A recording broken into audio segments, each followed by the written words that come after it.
And I think to some degree, I'm that ordinary average guy in the accounting world who listened and became a good student and began to implement all this stuff. So, I think I'm proof positive that if you listen to the experts out there and the knowledge thinkers, you can implement this stuff. And honestly, Michael, we've got a practice that is going to end this year close to $1,150,000 in sales just on the accounting side. I've got about 7 people working for me, most of them are part-time. We do all value billing, and people don't have to keep track of time.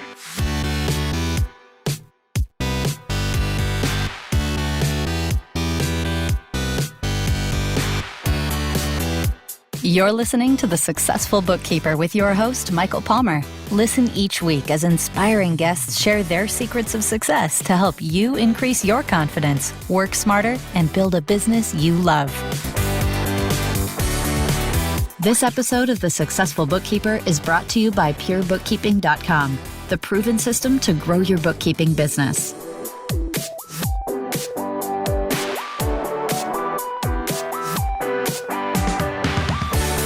Welcome back to the Successful Bookkeeper Podcast. I'm your host, Michael Palmer, and today's show is going to be a fantastic one.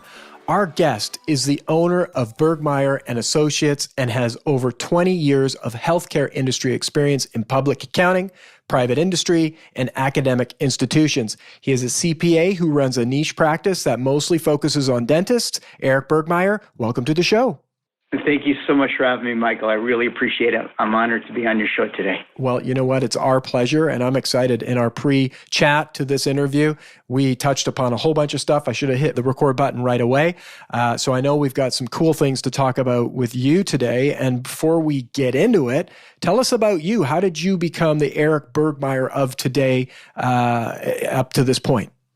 Yeah, so I started my career in public accounting back in 1992 or 1993. It's been quite some time now.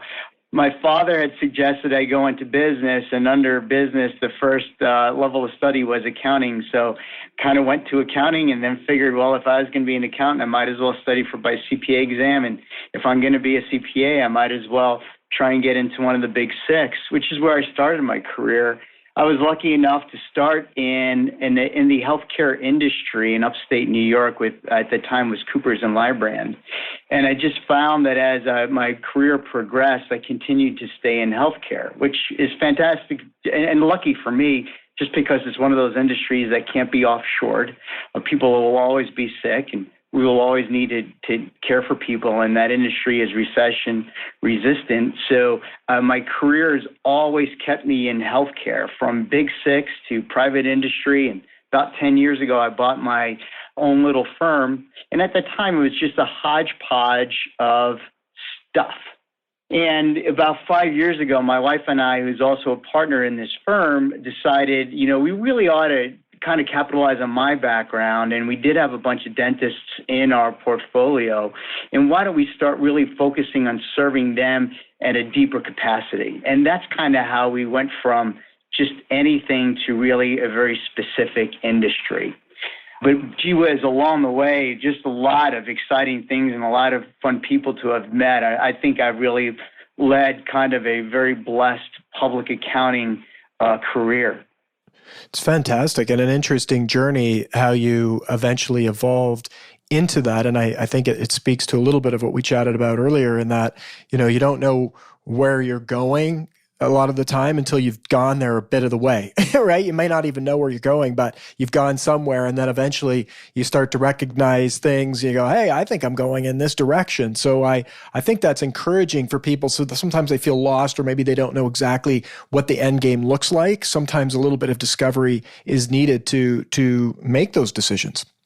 Absolutely. I think it's unfair for me to say, after doing this for so many years, that find an industry right off the bat and go with it, because I didn't do it that way. Although I got lucky enough to stay in a great industry, when I started this firm, I actually did acquire for somebody else. In those very first few years, and I'll share this with anybody who's starting their own practice today, you almost have to say yes to everything to figure out what really sparks the interest and what you realize you're going to hate doing, right? And then you can say, after a few years of doing that, I know what I like to do and I know what I don't like to do. And when I bought this practice from a gentleman by the name of Dan 10 years ago, I did everything. I did reviews, I did audits, I did for-profit, I did nonprofit, I did some restaurants, I did some construction. And yeah, it was a mess. I was a jack of all trades, a master of nothing. And I think a lot of folks, when they take over a practice or they're starting from scratch, will do that. But I think over time, as you've alluded to, you do kind of figure out from experience, oh, this is what I'm happiest at work when I get to work with these kind of clients. And that, it did take me some time to get there as well. Yeah, for sure. But now that you're there, let's talk a little bit about the pros of working only or mostly with dentists. So how does that help you and your firm?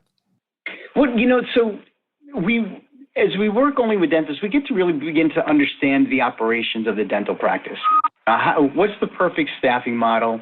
How should a doc operate? What should a good profitable practice look like from a financial perspective? What should the overhead look like? What are the components of the overhead that all dentists have to contend with? There's a high degree of salary, there's supplies and lab fees.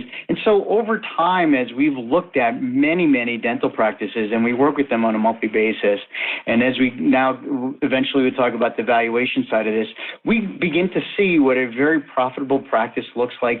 And that's what dentists are willing to pay a little bit more for that kind of information that I provide to them. So we're no longer just doing bookkeeping and accounting and making sure cash is reconciled and, of course, getting a tax return done. Now we're looking at these financials as an advisor to them. And we can have a lot better dialogue helping them figure out how to bring more profitability or a higher degree of profitability to the practice when we can look at other practices that are performing at a much higher level. Quite frankly, with a lot of our dental clients, they're just so excited to share what they've learned along the way that we also then are able to pass that on to some of our dentists that are struggling. Beautiful. And do you notice that any challenges? Not really. If there were any challenges, it's sometimes when somebody who maybe isn't a dentist and it seems to potentially be a good client says, well, I know you only work with dentists, so, maybe I need to go somewhere else. And while we do work, I always say we market almost exclusively to the dental community, we do at times find other great clients that we want to pick up. But clearly, our growth is maybe slower. It's more intentional. We're not trying to reach out to everybody. So maybe the downside, if any, is we're not picking up a new client every week. We could if we wanted to, but it wouldn't be the clients we'd want.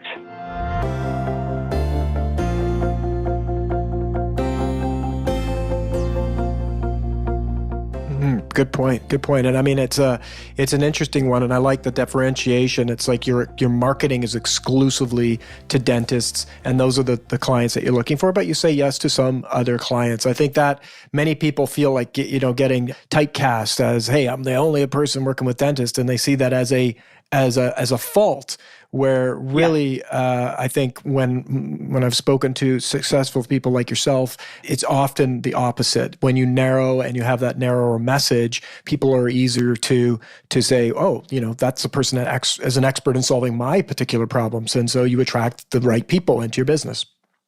That's right. And that's really, if we can continue to grow just serving the dental community, that's fantastic. However, the little dirty secret of what we do as well, Michael, is there isn't a very big difference between what we do as serving dentists and what we could do serving veterinarians and what we could do serving podiatrists. So at the end of the day, that the elements of the consulting component of what we do and the expense analysis and the potential help from growing revenue is almost the same amongst all those industries. So although we can go deep dive into one, we can scoot to one side or the other and be almost as expert in the next. And as we look down the road, as we continue to grow and not limit ourselves just to dentists, the next place we will really start to explore is serving the veterinary community, because most veterinarians are still also independently owned, and so they need our help.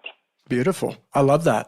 And you mentioned consulting. And before we got into this interview, we talked a little bit about becoming a trusted advisor and being able to add value to business owners by becoming a trusted advisor. And you had a really great take on that. I'd love for us to have that conversation again. Yeah, what I wanted to share of significant importance to the audience is, as we go deep into this niche or niche and really begin to understand all aspects of how to serve a dentist, including valuing the dental practice and assisting him or her on the transaction or the sale of that dental practice or whatever the practice may be, we're beginning to see who the buyers are on the other side, whether they're larger corporations or smaller entities out there aggregating dental practices. We get to see what happens in that negotiation. We get to see what happens in the ultimate valuation process from a buyer's perspective.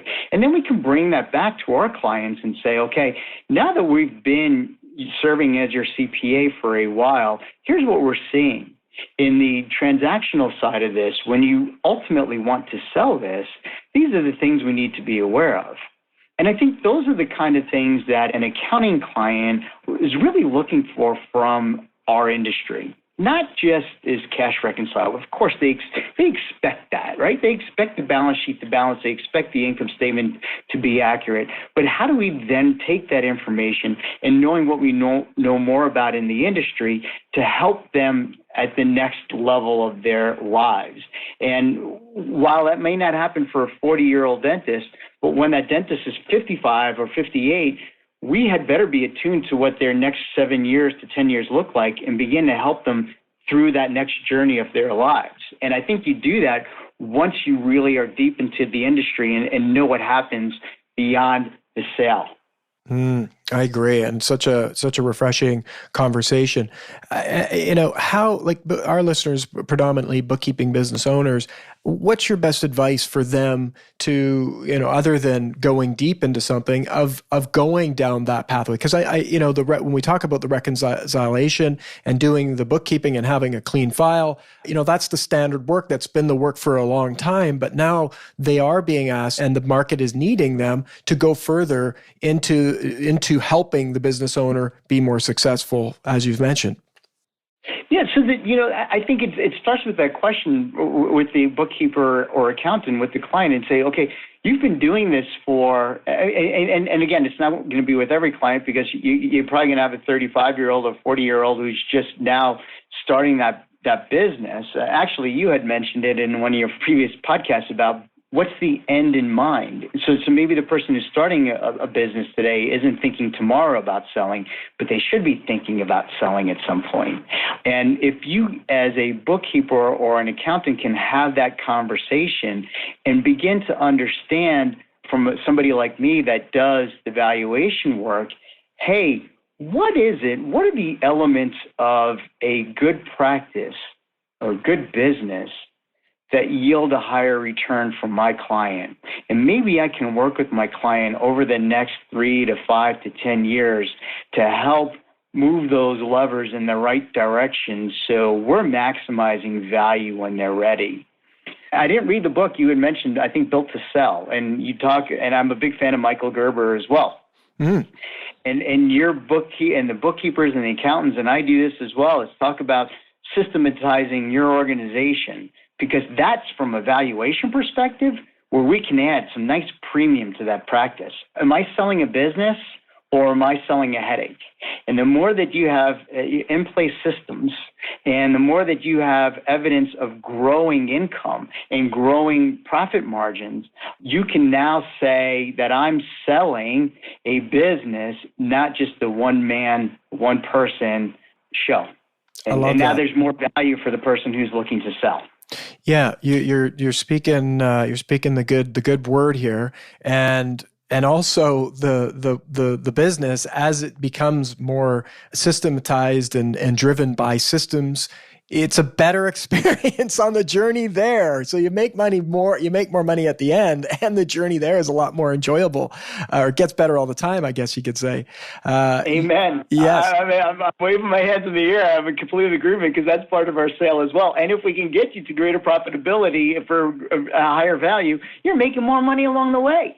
Yes, exactly. And so let's talk about this. You are a certified valuation analyst. Tell us a little bit about what that means and how you came to be that. Yeah, so, I started my career as a certified public accountant, and there's a few organizations out there. NACFA, which is the governing body for the CVA, it's the National Association of Certified Valuation Analysts, has this they're a credentialing organization, and they offer this credential. And then the AICPA has something similar. It's called the ABV. It's Accredited Business Valuator. And then there's another organization out there that many people might be aware of. It's the ASA, the Accredited Senior Appraiser. And I don't remember what institution governs the ASA, but those are the three principal valuation credential agencies out there. And I liked going with the CVA because it was a in-person course. It's almost a 60-hour week-long program with a 5-hour test on a Saturday. And so I flew out to Las Vegas where they had the program, started Monday morning, went way into every single night of the week, a lot of heavy studying, a very deep science. Took the exam, passed the exam, but then you had to actually do a formal report that had to be scored in order to earn your CVA credentials. Once you have your credentials, you're required every year to attend their annual conference and yet earn more continuing education to stay sharp within the industry. Wow, that's pretty serious. So yeah, it's really intense. So the idea of sharing a lot in a 30-minute presentation, I can share high level stuff, but it's a very deep body of science, and so CVAs and as well as ABVs can do these intense valuation reports that go to the IRS when you're doing some complicated family limited partnership or estate planning issues, and you need very formal reports that go to the IRS. A guy like me with my credentials can do those. Sometimes, unfortunately, in family litigation, divorce, partner litigation, business divorces, you may need somebody with my background to help value a closely held business at the time of a dispute. That makes sense. So that's what we do. Yep. Yeah, but then at the same time, it's like, hey, that's more of the, not to say a negative conversation. It's like, hey, we're going to divvy this thing up. Someone's getting it, whether the IRS or somebody else, whatever the case may be. You're also attuned to how to build and make that business because you're doing that work. You know how to make, what kind of businesses are valuable. So you have the pathway to be able to demonstrate to your clients how to build it so that they can sell it and sell it for as much as they possibly can. And that's part of our journey, and that's part of our mission, and that's part of what we're all about is your last point. That's what we want to do. While I may help in litigation matters, which are unfortunate and miserable for everybody, the true excitement and passion and glory for me is helping that small business owner, that dentist, retire with a nice little substantial amount in that nest egg for him.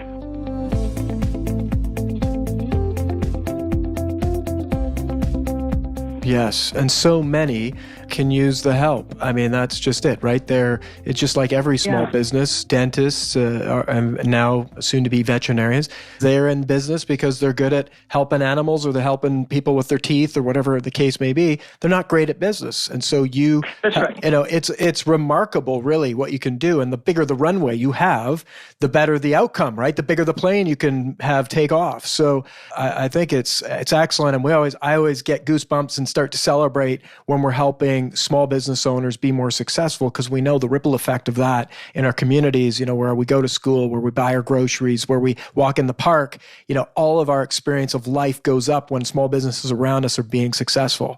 So it always gets me excited. Yeah, I mean, and when you talk to that doc and you have those conversations with them, and many times it's with the spouse as well. Is what are you looking for when when you're done with this journey and you're able to sell and somebody want to give to the church, a substantial amount of money, and that goes to helping the community as well. How can I help you now get more value for your practice so you can give more to the church? How much more do you want to where do you want that second retirement home to be? Do you want to spend more time in Hawaii, wherever it may be? And how can I help you get there? And those are the great things about. I love the runway analogy. The longer the time we have, the more we can plan for those things that you want to do. Yeah, absolutely. Absolutely. Now, speaking of marriages, you work with your wife in your business. A little bit of shift in the conversation in terms of how that dynamic works for you in your business. Yeah, my wife is a CPA. Her name is Cheryl Burgmaier, and I'm forever grateful to her for helping me study and stay on track to pass the exam. We actually passed at the same time, studied forever together. And then we actually, we got married shortly thereafter, but we had very different career paths along the way until about 10 years ago. Full circle, we came into running this practice together. She's a great accountant, bookkeeper. She really kind of, from her background, spent more of her time on the internal financial preparation. So an excellent bookkeeper, excellent accountant, and I'd always been an auditor consultant. So I always took the work that was done by others and then took it to the next, wherever it was needed next. So when when people think about us working together, we actually have separate offices, and we're not working on the same client on the she'll do the debit and I'll do the credit kind of thing. We do very different things, and we actually can work the whole day in the office and not really talk much with each other, just because we're doing very different things. But the fact that you can have your spouse as your partner, I mean, it's the best place to be if you can't trust your spouse. Who happens to be your partner. But it's, and I think, whenever I go to these conferences, I'm finding more and more couples that are actually working together. So although it may be not infrequent, I do think there's a substantial minority of people like us that are working together. And most of my clients, surprisingly enough, it's husband and wife, whether the husband's a dentist and the wife is an office manager or vice versa. So, we do bring that to the table as we can be advisors from that perspective as well. We know that. People always ask, when you leave the office, do you just check it out and it doesn't come home with you? And honestly, it comes home. And my kids know more about depreciation and Section 179 and investing in balance sheets and income statements than I think most people do, because we can't check it when we leave the door. It does come to the dinner table. So That's amazing. That's amazing. And so any advice in terms of keeping the relationship strong and healthy whilst inside the business together? I think for me, it's running. Doing what you're asked. Having my own alone time. So it's running, getting exercise. Yeah, and then just kind of burning that stress and then trying to, I love running in the morning with my black lab, and if I can do that all the time and kind of keep the, think through the day and keep all that energy, burn through that negative energy on those nice runs when I get to the office, I have a lot more respect for my wife. I'll say it this way. A lot of times you may say things to your spouse that you wouldn't say to a coworker. And I think the advice would be to those that are in this is do you respect your spouse the same way you would respect a coworker? Sometimes it's a little bit harder because you may say things to your wife that maybe I shouldn't have, but she still loves me, she's still married to me, but sometimes that kind of happens. But I should do a really much better job of respecting her as a partner and a coworker, and not sometimes say things that you'd only say to your wife. You know what I mean? I love that. I think for anybody that's working with their wife or spouse in the business, I've seen it where it's not gone that way, and it doesn't go well for either party. Yeah. So it's wonderful advice and refreshing, I think, as well. Yeah. Refreshing, very refreshing. I'm not perfect at it, but I'm trying. Absolutely. It's all we can do. Wake up every day and try to be the best that we can that day, and repeat, rinse, and repeat, right? For sure. So we I was just gonna say, we have different skill sets, so we both bring a lot to the table, and I think we respect the heck out of what each one of us do and bring to the table, and know that our success has really come from the two of us working collaboratively, and we could not have gotten to where we were if it was just me or just her. And there is a deep level of appreciation for what both of us bring to the table, and we remind each other of that. So lovely. At least I remind her of how lucky she is to have me. I'm kidding. Yes, exactly. Get her to listen to the podcast. There you go. Right. That's right. So, and you also have kids, as you've mentioned, and balancing life with kids and with family. You work with family, but you have kids. How is that when you are trying to manage everything? How do you have enough time for your kids? It's not necessarily always the quantity; it's the quality. While for those on the podcast who actually work through tax seasons as well, and they know how hard that is. I'll never be in that position where I can leave any time from February to April at 5:00 every night and be home for dinner. It's just not what we're going to have. But I do make it up after tax seasons and after other heavy times where we do take nice vacations and we do go away for 2 weeks. And when we are together, we do try and make it an effort to eat dinner as a family 2 or 3 times a night at the kitchen table. But it's not as if I'm the guy that gets to go to all the baseball games and go to all the soccer games. We just don't have the opportunity to do that. Neither my wife nor I can.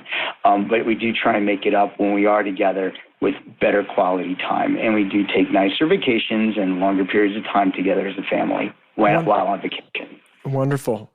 And I think that's the key, right? Is to be aware of it and to make it work however it has to work, because that's the way that it is. And so as long as the quality is there, that's key. And I think when you said, quality versus quantity, I always think about our episodes. They're 30 minutes long. And so we don't need to spend 3 hours talking about something. And this has been a fantastic episode where I feel like we've tackled some amazing things in a very short period of time, to have our listeners be thinking about their business in a brand new way. I'd love to hear if you have any other advice or thoughts for our listeners. They're growing their business and working on it as well, and you've been at this a while.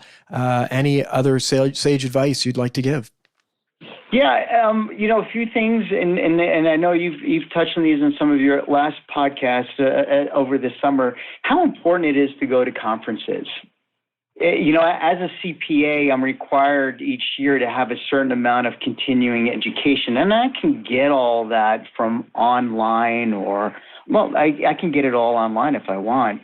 But I find when I grow professionally is when I do go to national conferences and I get to sit at a table with people I've never met before and just talk to them about their practice and what they're doing. And walk away learning so much more about how I can improve my practice merely from learning from others. So, while maybe, certain folks don't need continuing education every year by license or by statute, I think most people want to just to improve whom they are. I'm only supposed to get 40 hours a year. I actually get like 60 to 80 hours every year. Some of it's online, but a lot of it's I'm going to conferences because I feel as if the more I invest in me, the better I can be for my clients. And the more I invest in me in front of others, I learn from their experience as well. So take advantage of those conferences, wherever they may be. And I think there are a couple of new industries coming out, and one of them is in exit planning. And while you don't have to be an expert valuator, I think the idea of knowing with so many baby boomers, I think it's like 10,000 are retiring every day. How many clients are baby boomers? How many of your clients are reaching the age of 65 that really haven't put much thought to this? That you can become a way better advisor to those clients by learning more about what happens in an exit planning event, a liquidation event. And it could be a great way to add on services to what you currently do.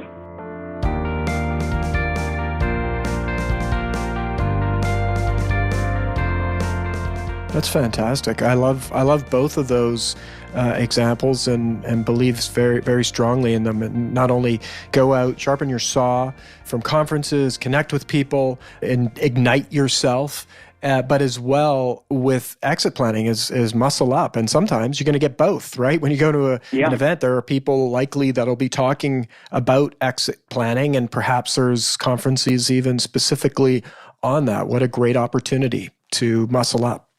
And there are, and it's going to be, it's already becoming a really big deal. I don't think there's enough people in it yet.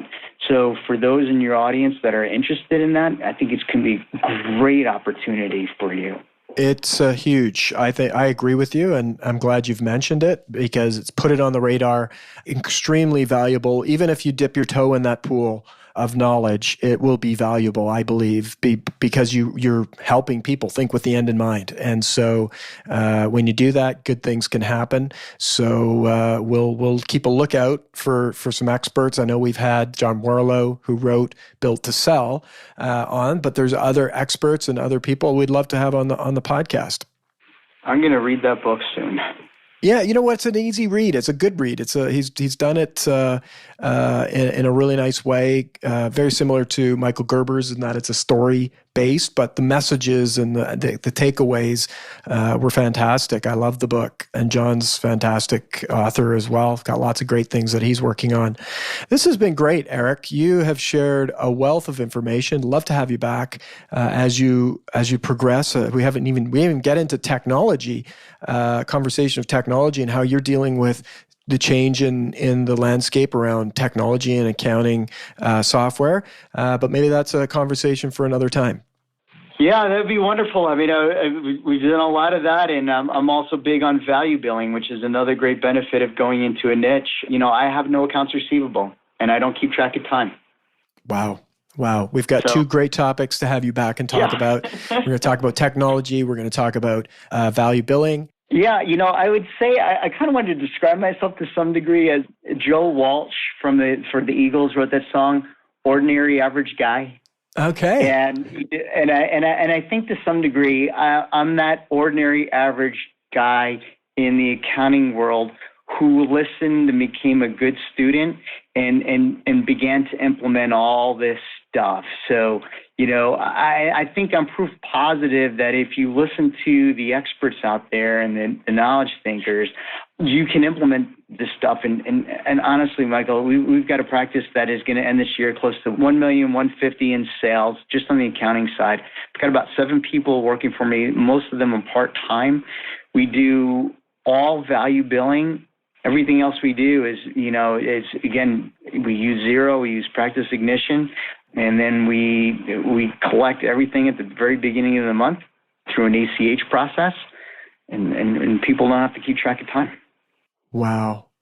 That's remarkable. Absolutely remarkable what you've built. That could be a whole nother, I mean, and again, I'm just the guy. I'm not the one who wrote, I'm not Ron Baker who wrote the book on this stuff. I've read Ron Baker's book and I kind of implement it. I'm not Mark Wickersham, but I've met him and I love him. And he's one of the guys that I know you've had on your podcast recently that kind of navigated me down the road of why value billing is becoming so important. So, you know, and that could be a whole why niching matters, because we can better price. You know, I really know in the beginning of a potential engagement what this should take in terms of time and what we can deliver for a certain fee. And the folks and the prospects are great with it. And we don't have to wait 3 months to, you know, accumulate time to then send out an obscene bill. We don't do that. It's great. And I would imagine it's along the same lines of, because you've been at it, you learned along the way, you're now able to do these things. It's like you don't wake up one day and have all the answers. It takes learning and building the foundation of your understanding of it and getting there. But as more like you do it, you can help share how that's done and bring people along even further. As the industry evolves and this conversation evolves, it will get easier. Yeah. Yeah, that's fantastic. Yeah, and that's part of my next part of my mission is how can I impart what I've learned to others who may be struggling through this. You know, 5 years into owning this little firm, I think that's where we kind of hit this inflection point where suddenly everything now is going all the right way. Everybody's pulling the rope in the same direction. And we've made tremendous progress in the last couple of years. It's great. This has just been absolutely fantastic. On behalf of our listeners who are listening right now, thank you for your generosity and giving us your ideas, your thoughts, your wisdom and experiences. It was a pleasure. Thank you so much for having me on, Michael. I really appreciate it. Beautiful. And with that, we wrap another episode of the Successful Bookkeeper podcast. To learn more about today's wonderful guest and to get access to all sorts of valuable free business building resources, you can go to thesuccessfulbookkeeper.com. Until next time, goodbye.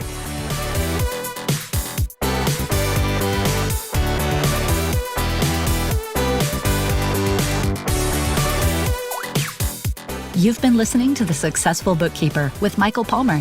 For more information and to download the resources mentioned in this episode, please visit us at thesuccessfulbookkeeper.com. Thank you for listening.